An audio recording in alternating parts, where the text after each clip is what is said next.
Hello, my name is Elbert Leeler, and I'm the senator for the 24th District right here in beautiful Louisiana. Recently, I made what many are referring to as a bold decision to switch my party affiliation to the Republican Party. I wanted to take a moment to explain why I chose to become a Republican, and also to explain why I don't think it was a bold decision at all. It is the right decision, not only for me, but for all my brothers and sisters in the black community.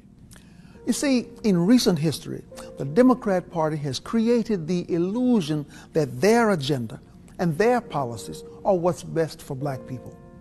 Somehow it's been forgotten that the Republican Party was founded in 1854 as an abolitionist movement with one simple creed, that slavery is a violation of the rights of man. Frederick Douglass called Republicans the party of freedom and progress. And the first Republican president was Abraham Lincoln, the author of the Emancipation Proclamation. It was Republicans in Congress who authored the 13th, 14th, and 15th Amendments, giving former slaves citizenship, voting rights, and due process of law. The Democrats, on the other hand, were the party of Jim Crow. It was Democrats who defended the rights of slave owners. It was the Republican President Dwight Eisenhower who championed the Civil Rights Act of 1957. But it was the Democrats in the Senate who filibustered the bill. You see, at the heart of liberalism is the idea that only a great and powerful big government can be the benefactor of social justice for all Americans. But the left is only concerned with one thing: control. And they disguise this control as charity. Programs such as welfare, food stamps, these programs aren't designed to lift black Americans out of poverty. They were always intended as a mechanism for politicians to control the black community. The idea that blacks, or anyone for that matter, need the government to get ahead in life is despicable. And even more important, this idea is a failure. Our communities are just as poor as they have always been. Our schools continue to fail children. Our prisons are filled with young black men who should be at home, being fathers.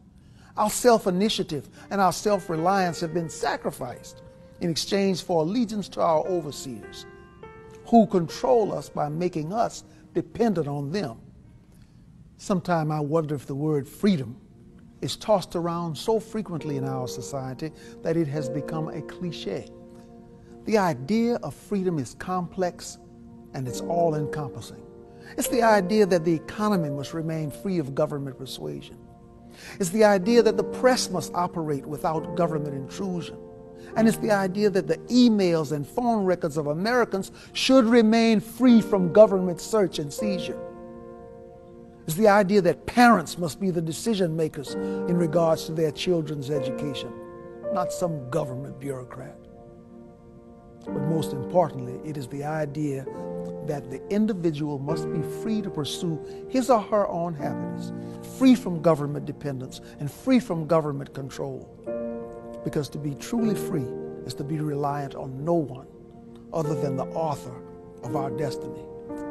These are the ideas at the core of the Republican Party, and it is why I am a Republican. So my brothers and sisters of the American community, please join with me today in abandoning the government plantation and the party of disappointment, so that we may all echo the words of one Republican leader who famously said, "Free at last, free at last. Thank God Almighty, we are free at last."